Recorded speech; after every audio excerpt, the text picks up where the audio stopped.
Welcome to my YouTube channel. My name is Avinash. आज हम देखने वाले हैं कि प्रश्नावली 1.1 में एचसीएफ और एलसीएम कैसे ज्ञात करते हैं। जो क्वेश्चन है हमारा, पिछली वीडियो में हमने देखा था कि वास्तविक संख्याएं क्या होती हैं। आज उसी से रिलेटेड 1.1 की कुछ उदाहरण हैं, तो चलिए देखते हैं। उदाहरण हमारा है कि संख्याओं 6 और 20 के अभाज्य गुणनखंड विधि से एचसीएफ और एलसीएम ज्ञात कीजिए। याद रखिए, हमने अभाज्य संख्या पिछली क्लास में पढ़ा था। अब उसी का उपयोग करके गुणनखंड विधि के द्वारा एचसीएफ और एलसीएम ज्ञात करेंगे। बहुत आसान है, चलिए देखते हैं। चलिए हल करते हैं इसे। तो देखिए, पहले क्या करेंगे, हम संख्या 6 और 20 का गुणनखंड करेंगे। गुणनखंड कैसे करते हैं? जैसे 6 है, 6 में कौन सी संख्या से भाग जाएगा? 2। किससे जाएगा? 2 से। तो यहाँ लिखते हैं 2 से डिवाइड कितनी बार में होगा? 3 बार में। फिर 3 से करेंगे डिवाइड, कितनी बार में जाएगा? 1 बार में। ठीक है। फिर उसके बाद क्या करेंगे? 20 के भी अभाज्य गुणनखंड करेंगे। जब 20 के करेंगे तो किससे? 2 से। कितनी बार में? 10 बार में कैंसिल हो जाएगा। फिर 2 से करेंगे 5 बार में। फिर 5 से करेंगे 1 बार में। ठीक है। अब देखिए, अगला स्टेप क्या होना चाहिए हमारा? जो संख्या 6 है उसके गुणनखंड कौन कौन से? ध्यान रखिएगा, जो ये गुणनखंड है जैसे 2 3 ये हो रहे हैं ना, ये अभाज्य संख्याएं हैं।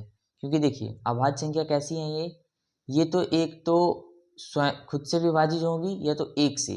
जैसे 2 है वो तो एक से विभाजित होगा या तो 2 स्वयं से विभाजित होगा, है ना। इसलिए इसको क्या बोलते हैं? अभाज्य गुणनखंड। ये सारी संख्याएं अभाज्य संख्याएं कहलाती हैं। तो देखिए, इसके गुणनखंड कैसे लिखेंगे? 2 कितनी बार है? 1 बार, 2 की पावर 1 गुणे 3 कितनी बार है? 1 बार। ठीक है। उसी प्रकार 20 का लिख लेंगे। 20 का तो 20 के कितने गुणनखंड है? 2 कितनी बार है? 2 बार, 2 की पावर 2 गुणे 5 कितनी बार है? 1 बार। ठीक, ये हो गया हमारा गुणनखंड। अब इसकी सहायता से हम एचसीएफ और कैल्शियम कैसे ज्ञात करते हैं, चलिए देखते हैं। पहले हम एलसीएम ज्ञात करते हैं। LCM, okay. एलसीएम कैसे ज्ञात करेंगे? देखिए, दोनों संख्याओं में जो कॉमन होता है, जैसे यहाँ पास 2 कॉमन है और यहाँ पास 2 कॉमन है, तो इन दोनों में जिसकी घात उच्चतम होती है, इन दोनों में जिसकी घात उच्चतम अधिकतम होती है, उच्च संख्या को लिया जाता है। तो सबसे बड़ी घात किसकी है? इसकी। दोनों में कॉमन क्या है? 2 है। फिर इसी दोनों में घात किसकी बड़ी है? इसकी। तो क्या लिखेंगे यहाँ पास हम? 2 की पावर 2 गुणे, अब जो भी बच गया है सारी संख्याओं को हम लिख लेंगे। जैसे 3 बच गया है ना। अब 1 लिखे या नहीं लिखे कोई फर्क नहीं पड़ता। यहाँ पास क्या बच गया है? 5। ठीक है। अब क्या हो गया? 2 की पावर 2 मतलब कितना हो गया? 2 का 2 बार गुणा मतलब 4 गुणे, ठीक, 5 तिहाई 15 हो गया। ठीक है। अब देखिए यहाँ पास क्या आ गया? 15 चौके 60। ठीक है, ये हो गया हमारा एलसीएम। ये हो गया हमारा एलसीएम। अब देखते हैं क्या करते हैं, एचसीएफ ज्ञात करते हैं। एचसीएफ क्या ज्ञात करते हैं? एचसीएफ। अब देखिए, एचसीएफ कैसे ज्ञात करते हैं? इन दोनों संख्याओं में सारा खेल इसी का है, गुणनखंड से। अब एचसीएफ जो है हमारा क्या होगा कि दोनों संख्याओं में कॉमन क्या है? 2 कॉमन है। लेकिन एचसीएफ में ध्यान रखने वाली बात क्या है कि एचसीएफ में न्यूनतम घात लेते हैं। जैसे एचसीएफ में इनकी न्यूनतम घात क्या है? 2। ठीक है। तो यहाँ पास क्या लिखेंगे? 2 की घात 1। और 1 लिखो चाहे नहीं लिखो कोई वो नहीं होता, है ना। तो इसकी न्यूनतम घात क्या है? 1। तो एचसीएफ क्या हो जाएगा हमारा? 2। अब इसमें जो संख्या बच गई है उसको हम नहीं लिखते हैं। ठीक है, ध्यान रखिएगा। एलसीएम में सबसे अधिकतम घात लेते हैं और जो बच गई संख्या सारों को ऐड करके मल्टीप्लाई करके और उसका आंसर निकालते हैं। लेकिन एचसीएफ में ऐसा नहीं होता। एचसीएफ में क्या होता है कि जो संख्या में कॉमन आते हैं उसकी न्यूनतम घात लेते हैं और जो बच गया उसको छोड़ देते हैं। ठीक है, ये हो गया हमारा, ये क्या हो गया? एचसीएफ हो गया। ठीक है। इसी प्रकार चलिए नेक्स्ट क्वेश्चन देखते हैं हम। ये हमारा कंप्लीट हो गया। नेक्स्ट क्वेश्चन की ओर बढ़ते हैं। तो नेक्स्ट क्वेश्चन में देखो क्या है, अभाज्य गुणनखंड विधि द्वारा 96 और 404 का एचसीएफ ज्ञात कीजिए और एलसीएम ज्ञात कीजिए। ओके, तो चलिए इसको भी देख लेते हैं हम। बहुत आसान आसान क्वेश्चन है। ठीक है, तो चलिए शुरू करते हैं।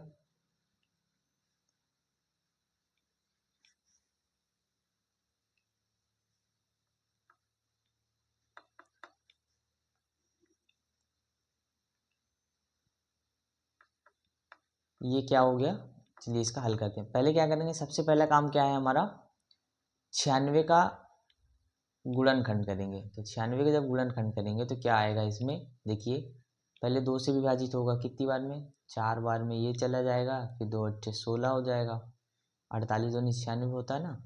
फिर इसके बाद क्या होगा, 24 दूनी 48 होता है, फिर 12 बार में डिवाइड हो जाएगा, ठीक है। फिर इसके बाद 6 बार में, फिर आगे बढ़ेंगे तो क्या आएगा, 2 से डिवाइड करेंगे तो 3 बार में, 2 3 6, फिर उसके बाद 3 से 1 बार में। देखिए गलत तो नहीं होना, देख लेना, 48 दूनी 96 होता है, 24 दूनी 48, 12 दूनी 24, 6 दूनी 12 और 3 दूनी 6 और 1, ठीक है। ये हो गया 96 का हो गया। अब हम चलिए देखते हैं 404 का। 404 का कैसे करेंगे हम, देखिए ये हो गया हमारा 404, इसका गुणनखंड हम करते हैं, देखिए 2 से करेंगे कितनी बार में, 202 आएगा, सॉरी क्या आएगा, 202, ठीक है। उसके बाद हम फिर 2 से डिवाइड देंगे तो क्या आएगा, 101, ठीक है, क्योंकि 2 एकम 2 0, 2 एकम 2। फिर किससे होगा ये, अभी किसी से नहीं होगा, ये 101 से होगा एक बार में। अब देख सकते हो यहाँ पास क्या है हमारा, कि जो 404 है, किससे लास्ट क्या बचा, 101, ये क्या है, सारी अभाज्य संख्या है, 2 2 ये सारी अभाज्य संख्या है, ठीक है। अब क्या करेंगे, हम इनका गुणनखंड लिखेंगे। तो गुणनखंड कैसे लिखते हैं, अभी देखा हमने थोड़ी देर पहले। तो चलिए इनका पहले 96 का लिखते हैं हम, 96 96 का कैसे लिखेंगे, कितने 2 हैं, 1 2 3 4 5, 2 की पावर 5 गुणे क्या है, 3 गुणे 1। उसके बाद 404 का लिखेंगे। 404 क्या होता है, कितने गुणनखंड है उसके, 2 की पावर 2 गुणे 101, ठीक है। अब इससे क्या करेंगे, HCF ज्ञात करेंगे। तो पहले HCF निकाल लेते हैं, ठीक है। HCF क्या होता है, अभी थोड़ी देर पहले HCF में दोनों में कॉमन क्या है, दोनों में कॉमन क्या है, 2 2 इसमें भी है 2 इसमें भी है, लेकिन इसकी न्यूनतम घात लेंगे, क्या लेंगे हम, न्यूनतम घात। तो न्यूनतम घात क्या है हमारे पास, 2 की पावर 2, ये क्या है 2 की पावर 2, बराबर क्या हो जाएगा, या 2 की पावर 2 क्या होता है, 4, ठीक है। ये हो गया हमारा आंसर। उसके बाद हम क्या करेंगे, LCM ज्ञात करेंगे। LCM क्या होता है, जो इन दोनों में कॉमन है उसकी हाईएस्ट पावर लेते हैं, अधिकतम घात लेते हैं। अधिकतम घात कितनी है, 2 की पावर 2, नहीं 5 है, सॉरी 2 की पावर 5 गुणे, जो बचा सारी संख्याओं को ले लेंगे, 3 की पावर 1 गुणे 101। अब देखिए 2 की पावर 5 क्या होती है, 32। जैसे 2 को गुणा करेंगे, यहाँ साइड में देखिए, साइड में देखिए, जैसे 2 की पावर 5 का मतलब है कि 2 को 5 बार गुणा करना है। 2 हो गया, 3 हो गया, 4 हो गया और ये 5 हो गया। देखो 2 दूनी 4, 4 दूनी 8, 8 दूनी 16, 16 दूनी 32। तो क्या आ जाएगा, 2 की पावर 5 का 32 गुणे, अब 3 का गुणा इसमें करेंगे तो क्या आ जाएगा, 303। कितना आएगा, 3 एकम 3, 3 0 0, तो कितना आ जाएगा, 303, ठीक है। अब क्या बचा, अब 32 में इसका गुणा करेंगे, ठीक है। तो 32 यहाँ क्या होता है, 96, ये क्या आ जाएगा हमारा 96, फिर 32 यहाँ 96, ये हो गया इसका आंसर। ये हमारा LCM हो गया, ये हमारा HCF हो गया, ये हमारा LCM हो गया, ठीक है।